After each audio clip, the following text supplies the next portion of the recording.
YouTuber ছিল, main স্ট্রিমের গণমাধ্যমে ছিল।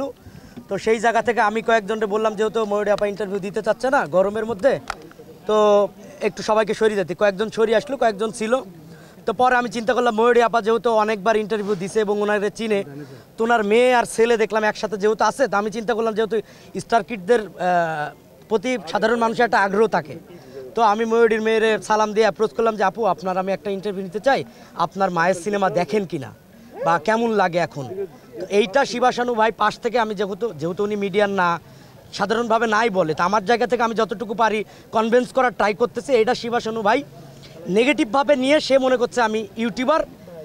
আমাকে উনি প্রশ্ন করলে, আপনি কি উনি চেনেন, ওনার ব্যাকগ্রাউন্ড জানেন? আমি বললাম যে উনি ময়ূরীর মেয়ে, ময়ূরী আপার মেয়ে, আমি ওনাকে চিনি এবং চিনে জানেই জিজ্ঞেস করতে। আমি বললাম যে আমি খবরের কাগজ মেইন স্ট্রিমে একটা পত্রিকায় চাকরি করি, আমি সাংবাদিক, অনেক দিন ধরে কাজ করতেছি। সে আমার কথা না শুনি, একটা কথায় দুইটা কথায় সে তখন আমাকে ধাক্কা দিয়ে পুরো শিল্পী সমিতির বারান্দায় বের করে দিচ্ছে। পুরো ভিডিও ফুটেজ আপনারা দেখছেন। আমি তাকে বোঝানোর চেষ্টা করছি, আমি যতটুকু দেখছি সে মনে হচ্ছে যে মদ্যপান অবস্থায় ছিল। এবং একটা সময় যাই, যখন জয় চৌধুরী এই মারামারিটার বা এই গ্যাঞ্জামেটার সূত্রপাত সে উস্কাই দিছে, সে যখন বলছে ধর, একটা খারাপ ভাষা ব্যবহার করে বলছে ধর, সাংবাদিকদের এইভাবে একটা উচ্চারণ করছে, যেটা আমি বললাম না সেন্সার কারণে, খুব বাজে একটা ভাষা ইউজ করছে। তারপরেই সবাই এলোমেলোভাবে তখন চেয়ার থেকে শুরু করে এই যে গাছের ডালপালা দিয়ে, মানে একবারে পশুর মতো সাংবাদিকদের পেটানো হয়েছে।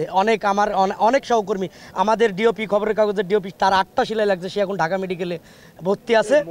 আমার এই যে কাঁধে এইখানে ব্যান্ডেজ, এখানে পুরা কেটে গেছে, আমার হাত কেটে গেছে এই জায়গায়, ঠিক আছে, এই যে হাত এই জায়গায় ছুলে গেছে, এই যে নাকে এই জায়গায়, আরও অনেক জায়গায় লাগছে, চেয়ারে লাগছে, তো অনেক জায়গায় কাটে নাই, কিন্তু আমার পুরা হাতে ব্যথা। ডাক্তার বললো যে 2টা ইঞ্জেকশন দিয়ে দিচ্ছে, কালকে সকালে এমআরআই করবে। এই জায়গায় একটু কেটে গেছে, তো এই জায়গায় জয়েন্টে একটু ঝামেলা হইতে পারে, এই জন্য বললো যে এমআরআই করে দেখতে হবে আর কি।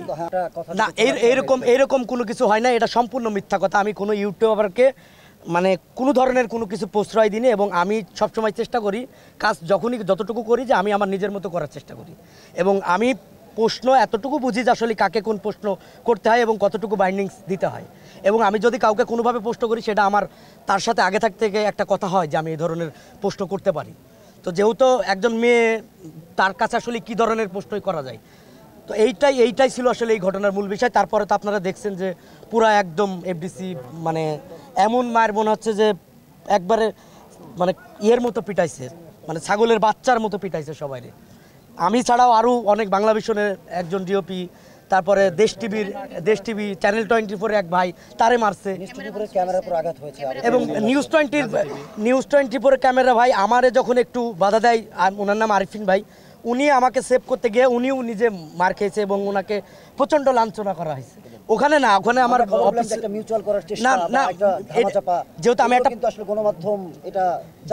যেহেতু আমি একটা প্রতিষ্ঠানে কাজ করি, আমার নিজস্ব একটা কমিউনিটি আছে, আমার বড় ভাই আছে, তারা যেটা বলবে আসলে আমি তো চাইলে সব কিছু হবে না। যেহেতু একটা ঘটনা ঘটে গেছে, আমি চাই এটার একটা সুষ্ঠু বিচার হোক। আমার অফিস আছে, আমার অফিসের অনেক সহকর্মী আসছে আমার সাথে, এবং আমার বসও আসছে, আবার আমার অনেক বড় ভাই আমাকে ফোন দিয়েছিল, তারাও আছে। তো তারা যে সিদ্ধান্তটা নেয়, আমাকে এখন তো সেটাই মানতে হবে। আপনাকে যে ইউটিউবার প্রমাণের একটা অপচেষ্টা, এটা নিয়ে কি বলবেন? এখন খবরের কাগজ একটা দেশের মেইন স্ট্রিম একটা পত্রিকা, যদি কেউ ইউটিউবার বলে আমি জায়গায় কাজ করি, তাহলে তার আমি কিছু বলতে পারবো না। এখন আমি এফডিসির গেটের পাতা থেকে শুরু করে আমাকে চিনে, আমি দীর্ঘ 8 বছর এই জায়গায় আসতেছি। প্রত্যেকটা সিকিউরিটি থেকে শুরু করে এখানে যারা কেয়ারটেকার, পিয়ন, সবাই আমার নামটা এবং আমার চেহারাটা চেনে। এবং গেটে অন্য সময় অনেক ধরনের রেস্ট্রিক্টেড লাগে, কিন্তু আমি যদি আসি আমার কোনো রেস্ট্রিক্টেড লাগে না, কারণ জানে যে এই ছেলেটা দীর্ঘদিন ধরে আসতেছে। আমি নিজে চাই যে আসলে আমার বড় ভাইরা সহ সবাই সিদ্ধান্ত নিয়ে, আমি চাই যে একটা সুষ্ঠু বিচারক। সাংবাদিকরা কেন এরকম বারবার লাঞ্ছিত হবে? আমি একজন সাংবাদিক, আপনিও একজন সাংবাদিক, দিন শেষে কিন্তু সাংবাদিক জড়াচ্ছে।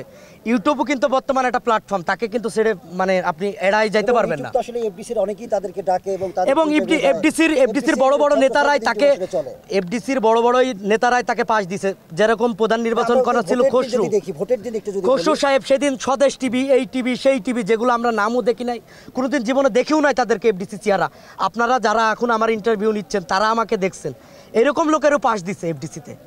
আসলে তাদের হয়েছে কি, মানে সময়ের সাথে গা ভাসার একটা ব্যাপার থাকে না। মানে এখন মনে হচ্ছে যে পরিস্থিতিটা একটু জটিল হয়ে গেছে, যেহেতু ভাই ব্রাদাররা আমরা একটা স্টেপ নিয়ে ট্রাই করতেছি, সেজন্য এখন চিন্তা করতেছি ইউটিউবের একটা গায়ে ভাষায় দিয়ে, মানে গা ভাষায় দিয়ে পাওয়ার একটা ধান্দা। কিন্তু আমি চাই ব্যক্তিগতভাবে যে এটার একটা সুষ্ঠু তদন্ত হোক, এবং আপনারা সহযোগিতা করেন, কারণ আজকে আমার গায়ে আঘাত লাগছে, কালকে আপনার গায়ে লাগতে পারে।